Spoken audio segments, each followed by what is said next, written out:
नमस्कार, मी केतन बळवंत सावंत आपल्या सगळ्यांचं सहर्ष स्वागत करतो आहे आपल्या यूट्यूब चॅनलमध्ये, ज्याचं नाव आहे स्नायू. चला तर मग शॅडो मोड वर करून आजच्या विषयाला हात घालूया. आजचा विषय हा पाण्यासंबंधित आहे. ओके, बरीच लोकं मी बघतो जे बोलतात की मला डाएट चालू करायचं आहे. म्हणजे आताच माझ्या मित्राशी बोलणं झालं तेव्हा मला विषय सुचला. आणि खूप चांगला व्यायाम करतो तो, पायाचा व्यायामाला कंटाळा करतो. माझी खूप चिडचिड होते त्याच्यावर. ओके, पण त्याला क्रिएटिन चालू करायचं आणि त्याचं वॉटर इंटेक नाही आहे. सप्लिमेंट त्याला मी सजेस्ट केली, पण त्याच्या आधी मी त्याला भरपूर आधी सांगितलेलं, भरपूर वेळापूर्वी सांगितलेलं की बाबा पाणी चालू कर, पण त्यांनी पाणी नाही चालू केलेलं. ओके, तर आपण होतं आहे काय माहिती आहे काय, आपण क्रिएटिन चालू करायला जातो, आपण प्रोटीन सप्लिमेंट घेतो, आपण डाएट चालू करतो, पण त्याच्या आधी आपला वॉटर इंटेक तितका नसतो. डाएट करायचं म्हटलं तर खाणं आपल्याला दर 2 तासांनी, म्हणजे 2 तास हा एक जनरल डाएट सांगतो तुम्हाला. साधारण 3 तास 3.5 तास आपण जर खाता पिता जर कॉम्प्लेक्स कार्बोहायड्रेट व्यवस्थित पद्धतीने घेतोय आपण, तर आपण सस्टेन करू शकतो. ओके, दर 2 तासांनी आपण खात असतो, त्याच्यावर आपण पाणी पित असतो. ओके, होतं काय, पोट आहे ना गच्च होऊन जातं, मग त्याच्यामध्ये सप्लिमेंट, मग हे होतं की यार मला पचत नाही. पण आपली कॅपॅसिटी आपण तेवढी तयार केलेली नसते, म्हणजे ती होत नसते, ती हळूहळू करावी लागते.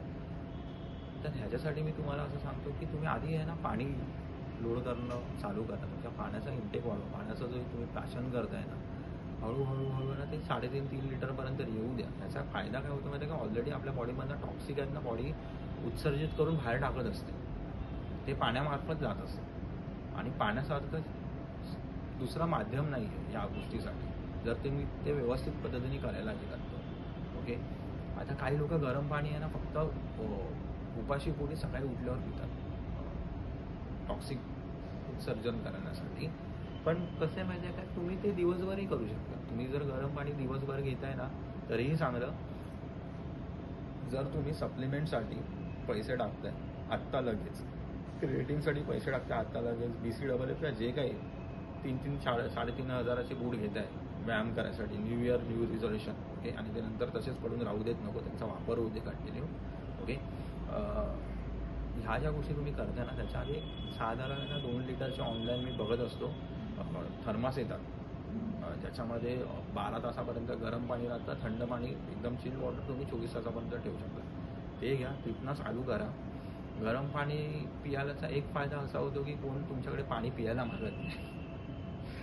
ॲक्च्युली ते पुण्याचं काम आपल्या जवळजवळ सगळ्याच देशातील धर्मांमध्ये सांगितलं जातं. पण 2 लिटर जर मी माझ्या बॅगेतनं घेऊन चाललो तर माझा गोल हा आहे की ते माझ्या शरीराला हवं आहे म्हणून मी घेऊन चाललो, ना की ते मी वाटतोय.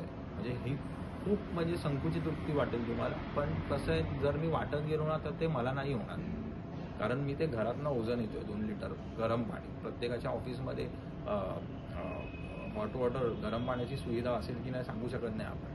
ओके, तर ते तुमच्या पुरतंच जर तुम्ही घेत असाल ना तर खूप चांगलं आहे ते. ओके, आणि दुसरी गोष्ट म्हणजे ना, आता BCAAचा विषय निघाला. BCAA शक्यतो नका घेऊ, कारण BCAA आपल्या बॉडीमध्ये लिव्हर हे प्रक्रिया करून आपल्या ब्लड वेसलमध्ये, ब्लडच्या रक्तवाहिन्यांमध्ये ऑलरेडी सोडत असतं रक्तामध्ये. ओके, तर तुम्ही ते बाहेरून टाकताय, त्यापेक्षा तुम्ही असं करा, जर तुम्ही व्हेज असाल तर कंप्लीट प्रोटीनचा तुमचा डाएट ठेवा. नॉनव्हेज असाल तर इतकी गरज नाही पडत, जेणेकरून तुमच्या बॉडीला BCAA म्हणजे जे अमायनो ॲसिड आहेत ना, ते ऑलरेडी तुमच्या बॉडीमध्ये लोड होते. जर तुम्ही पावडर घेऊनच जर ते टाकताय आणि परत लिव्हर त्याच्यावर प्रक्रिया करून परत ते रक्तात सोडताय, तर त्या प्रक्रियेमध्ये बऱ्याच गोष्टी हे बाहेरही टाकल्या जातात. कारण शेवटी यकृताला, लिव्हरला तितकंच ते काम करतं जितकं बॉडीला गोष्ट आवश्यक असते. जर तुम्ही BCAAसाठी टाकताय पैसे कारण तुम्हाला थकायला होतं, तर मग नका करू.